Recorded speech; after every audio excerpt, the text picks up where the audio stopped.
Hello everyone, welcome to exam ji. आज के इस वीडियो में हम लोग बात करेंगे बीए आर्ट्स। जितने स्टूडेंट इस बार 2022 में एंट्रेंस एग्जाम देने वाले हैं, चाहे वो जेएनयू के लिए हो, दिल्ली यूनिवर्सिटी के लिए हो, तो जैसा कि आप लोगों को पता होगा, दोनों यूनिवर्सिटीज के द्वारा ये कहा गया है कि सीयू सीईटी के थ्रू एडमिशन अब इस साल होगा। तो आज के इस वीडियो में हम लोग डिस्कस करने वाले हैं सिलेबस को लेकर, और सिलेबस में भी हम लोग बातें करेंगे जनरल नॉलेज को लेकर, क्योंकि बार बार स्टूडेंट्स के जो क्वेरीज आ रही है कि जनरल नॉलेज में हमें क्या क्या पढ़ना है। तो आज के इस वीडियो में अब देखिए, जनरल नॉलेज में आपको हिस्ट्री, ज्योग्राफी, इसके साथ साथ आपको करंट अफेयर्स पढ़ना पड़ जाता है, इकोनॉमिक्स के कुछ क्वेश्चंस आ सकते हैं, पॉलिटिक्स के क्वेश्चन आ सकते हैं। तो इन सारे जनरल नॉलेज में आ जाएगा। लेकिन आज के इस वीडियो में हम लोग बातें करेंगे सिर्फ हिस्ट्री के बारे में। जो इंडियन हिस्ट्री है उसमें क्या क्या इम्पोर्टेंट है वो सारी बातें करेंगे। और जितने भी लोग इस बार के लिए प्रिपरेशन कर रहे हैं, एंट्रेंस एग्ज़ाम थोड़ा सा टफ होने वाला है, क्योंकि अब सभी लोग एक ही एग्ज़ाम देंगे। तो इसके लिए इम्पोर्टेंट हो जाती है कि आप अपनी प्रिपरेशन को किस तरीके से बूस्ट कर सकते हैं। एग्ज़ाम जी की तरफ से न्यू बैच जो है 1 फ़ैब से स्टार्ट किया जा रहा है, और इस साल के इस न्यू बैच में हम लोग 1 फ़ैब से लाइव क्लासेस के थ्रू पढ़ाएंगे। और सबसे पहले हम लोग क्वांटिटेटिव एप्टीट्यूड, या फिर आप उसको मैथमेटिकल रीजनिंग एबिलिटी आप बोल सकते हैं, उससे स्टार्ट करने वाले हैं। तो जितने भी लोग आप लोग इस साल के लिए प्रिपरेशन कर रहे हैं, फटाफट आप लोग कॉल या मैसेज कर सकते हैं। हम लोगों का नंबर है 8448878849, या फिर गूगल फॉर्म है वीडियो के डिस्क्रिप्शन में, उस गूगल फॉर्म को फिल कर दीजिए, और सारी अपडेट्स हम लोग आपको बता देंगे कि क्लासेस कैसे और कब स्टार्ट होने वाली है। और क्लासेस के बारे में अगर मैं बताऊँ तो हम लोग का ये प्लान है कि आपको हर एक दिन प्रैक्टिस सेट दिया जाएगा। इसके साथ-साथ जो लाइव क्लासेस होगी उसकी रिकॉर्डिंग्स भी हम लोग आपको प्रोवाइड करेंगे, ताकि आप उसको बाद में देख सकें। इसके साथ-साथ हर एक वीक में 1 बार या कम से कम 2 बार हम लोग जो है लाइव डिस्कशन भी करेंगे, जहाँ पे जो स्टूडेंट्स के प्रॉब्लम्स आ रहे हैं उनको हम लोग डिस्कस करेंगे, और एक-एक करके उस पे चर्चा करेंगे। तो फटाफट जाइए, आप लोग रजिस्टर कीजिए, और इस चैनल को अभी तक आपने सब्सक्राइब किया नहीं किया है तो सब्सक्राइब कर लें, और नोटिफिकेशन बेल भी दबा लें, सो दैट जो भी अपडेट है, लेटेस्ट अपडेट आपको मिलता रहे। तो जैसे कि मैंने बताया, आज की इस वीडियो में हम लोग बातें करेंगे हिस्ट्री के बारे में। तो in general face to face discussion करेंगे इस वीडियो में। हम लोग जो है ब्लैक बोर्ड पे नहीं लिखेंगे। आगे जो है जो वीडियोज़ होंगे उस पे हम लोग आपको ब्लैक बोर्ड पे भी लिख के बताएँगे कि किस तरीके से चीज़ों को कवर अप करनी है। तो हिस्ट्री के बारे में मैं बताऊँ तो हिस्ट्री में देखिए, इंडियन हिस्ट्री थोड़ी-सी इम्पोर्टेंट हो जाती है। अब ये ज़रूरी नहीं है कि इंडियन हिस्ट्री से मैक्सिमम क्वेश्चन आएँगे, लेकिन आप ये एक्सपेक्ट कीजिए कि 7-8 क्वेश्चंस तो इंडियन हिस्ट्री से होंगे ही होंगे। इसीलिए ये एग्ज़ाम थोड़ा-सा टफ हो जाता है कि अब देखते हैं आप लोग की इंडियन हिस्ट्री कितनी बड़ी है, और इसमें से सिर्फ 7 या 8 क्वेश्चन ही आएँगे। और ये क्वेश्चन डिपेंड करता है कि आपने कितनी पढ़ाई की है, आपका प्रिपरेशन कितना है, तभी आप उसको सॉल्व कर पाइएगा।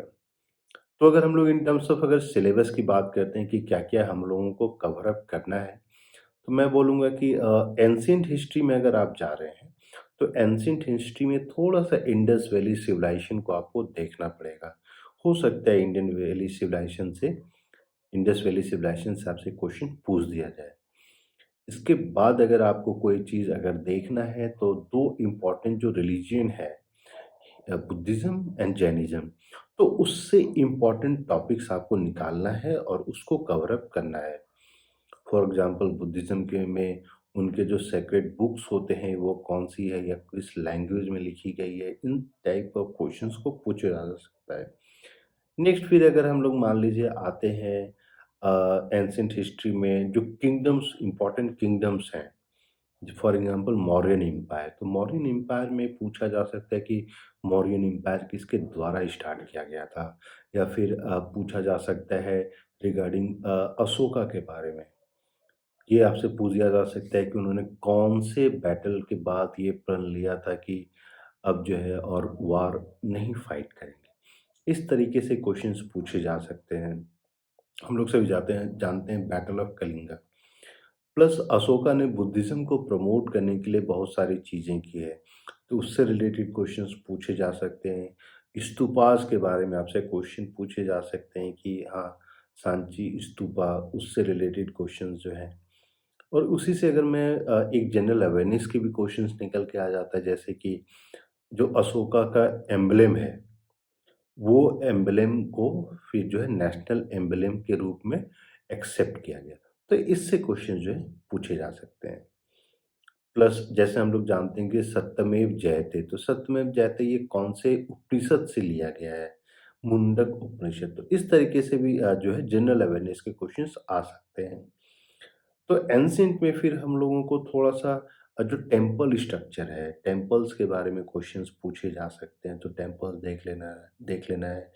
Paintings for example cave painting जो है, एलिफेंटा, इलोरा, अजंता, इन सब से भी क्वेश्चंस पूछे जा सकते हैं। तो हम लोगों को थोड़ा-सा टेम्पल आर्किटेक्चर या एंशिएंट केव पेंटिंग्स के बारे में भी पढ़ लेना पड़ेगा। उसी के साथ-साथ ऐसा नहीं है कि सिर्फ़ जो है हम लोगों को मौर्यन एम्पायर ही पढ़ना है।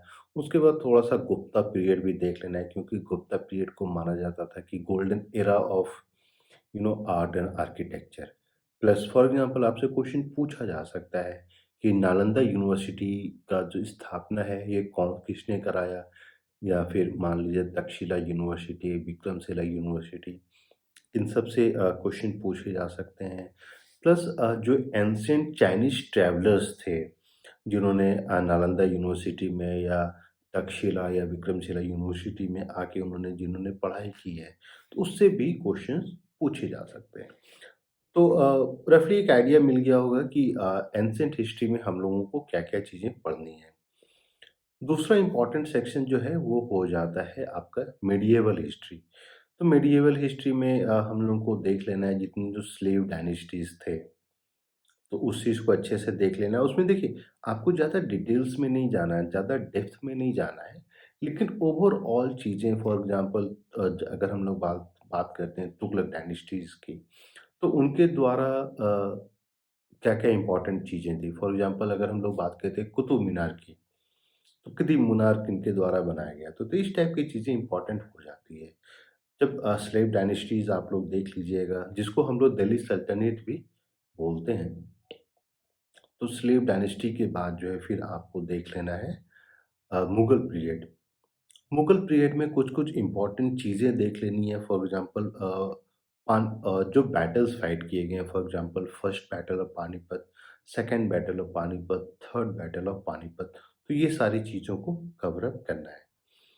इसके बाद फिर हम लोग देख लेंगे जो जब मुगल पीरियड को सारा चीज़ अच्छे से कवर अप कर लेना है, तो इसमें फॉर एग्ज़ाम्पल आपको देख लेना है कि आगरा किसके द्वारा एस्टैब्लिश किया गया था, या हुमायूँ का टॉम्ब किसके द्वारा बनाया गया था, या अकबरनामा किसके द्वारा लिखा गया। तो इस टाइप की जो क्वेश्चंस हैं ना, यूजुअली पूछे जा सकते हैं। तो ज़्यादा डिटेल में नहीं जाना है, लेकिन आपको एक वाइड एरिया को कवर अप करना होगा।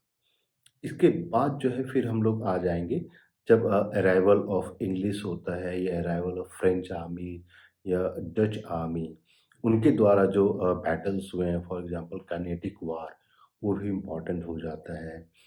प्लस मेडिएवल टाइम में जो साउथ इंडिया के जो इम्पोर्टेंट एम्पायर्स हुए हैं, वो भी इम्पोर्टेंट हो जाता है। For example Vijayanagara empire.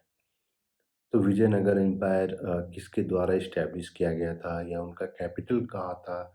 इनके द्वारा इम्पोर्टेंट टेम्पल्स कौन-कौन से बनाए गए थे? फॉर एग्ज़ाम्पल एक टेम्पल है, टेम्पल ऑफ खजुराहो, या हम्पी में है। तो द सिटी ऑफ हम्पी किसके द्वारा एस्टैब्लिश किया गया था? तो इस टाइप की जो क्वेश्चन्स हैं, ये इम्पोर्टेंट हो जाते हैं, जिसको कि आपको करना पड़ेगा। फिर फाइनली आ जाता है beginning of the British rule in India. तो ब्रिटिश रूल थोड़ा-सा वाइड हो जाता है। ब्रिटिश रूल में आप फॉर एग्ज़ाम्पल आपसे क्वेश्चंस पूछे जा सकते हैं कि द सुप्रीम कोर्ट जो सबसे पहले स्टार्ट किया गया था, कब स्टार्ट किया गया था? या किसी लॉ के बारे में पूछा जा सकता है जो पहले पास किए जाते थे। रेगुलेशन एक्ट हुआ करता था, या आपसे पूछा जा सकता है कि इंडिया जो है ईस्ट इंडिया कंपनी से ब्रिटिश एम्पायर में कब ट्रांसफ़र हुआ। तो इस तरीके के छोटे-छोटे क्वेश्चंस पूछे जा सकते हैं। फिर फाइनली जो है, जो इंडिया का फ्रीडम स्ट्रगल स्टार्ट हुआ था, जो 50 इयर्स का पीरियड है स्टार्टिंग फ्रॉम, मतलब थोड़ा-सा आप पहले भी जा सकते हैं, लेकिन 1900 के बाद इम्पोर्टेंट हो जाता है। फॉर एग्ज़ाम्पल आपसे एक सिंपल सा क्वेश्चन पूछ दिया जाएगा कि पार्टीशन ऑफ बंगाल कब किया गया? या दिल्ली जो है इंडिया का कैपिटल कब बना? है ना? तो इस तरीके से आपसे क्वेश्चंस पूछे जा सकते हैं। तो हिस्ट्री में जो है आपको इतनी सारी चीज़ें कवर अप करनी पड़ेगी। और देखिए ये ना सिर्फ़ इंडियन हिस्ट्री है, क्योंकि जो क्लासेस हम लोग स्टार्ट कर रहे हैं, तो इसमें हम लोगों ने जो प्लान किया है, जैसे बहुत सारे स्टूडेंट को ऑलरेडी हम लोगों ने शेयर कर दिया है। जो पीडीएफ है, एक-एक टॉपिक बाय टॉपिक जो इम्पोर्टेंट पॉइंट्स है उसके पीडीएफ हम लोग शेयर करेंगे, उस पे क्लासेस होंगी, प्लस क्वेश्चन बैंक प्रोवाइड किया जाएगा और मॉक टेस्ट किया जाएगा।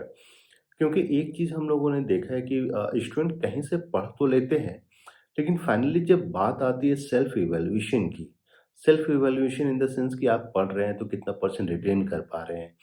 उन सारे टॉपिक से क्वेश्चंस निकल के अगर आ रहे हैं, तो आप उनको आंसर कर पा रहे हैं या नहीं कर पा रहे हैं। तो हम लोगों ने देखा है कि उसमें बहुत सारे स्टूडेंट जो हैं कहीं न कहीं उनको गड़बड़ी हो जाती है।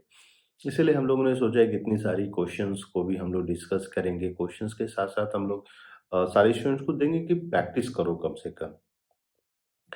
तो आपको अपना टाइम फ्रेम इस तरीके से बना लेना चाहिए कि आप इतनी सारी चीज़ों को कवर अप कर सकें। प्लस मोस्ट इम्पोर्टेंट हो जाता है, जो अक्सर हम लोगों ने देखा है कि बहुत सारे स्टूडेंट ना चीज़ों को डाइवर्सिफ़ाई नहीं कर पाते हैं। प्लस किसमें कितना समय देना है, कितना डेप्थ में जाना है, यहाँ पे लोगों को दिक्कतें आ जाती है। तो इसीलिए जो स्टडी मटेरियल एग्ज़ाम पेजी के द्वारा दिया जाता है, वो थोड़ा-सा डिटेल में होता है और इम्पोर्टेंट पॉइंट्स को हाइलाइट किया जाता है, ताकि समझने में कोई दिक्कत ना हो। जब आप रिवाइज़ कर रहे हैं तो आप फटाफट चीज़ों को देख सकें कि क्या इम्पोर्टेंट है, क्या इम्पोर्टेंट नहीं है। तो होपफुली मैं आशा करता हूँ कि इस वीडियो में जो हम लोगों ने चीज़ें डिस्कस की है, आपको फ़ायदा हुआ होगा। और अगर वीडियो पसंद आया तो लाइक कर लें और अपने दोस्तों के साथ भी शेयर करें। प्लस एंट्रेंस को लेकर कोई भी अगर आपके पास क्वेश्चन है, तो आप लोग कॉल या मैसेज कीजिए। हमारी तरफ से हम लोग कोशिश करेंगे जितना जल्द से जल्द हो आपके सभी क्वेश्चंस का आंसर प्रोवाइड कर सकें। और क्लासेस से जुड़ने के लिए आप लोग कॉल या मैसेज करें और फटाफट रजिस्टर करें। So we wish you all the best. Thank you and all the best.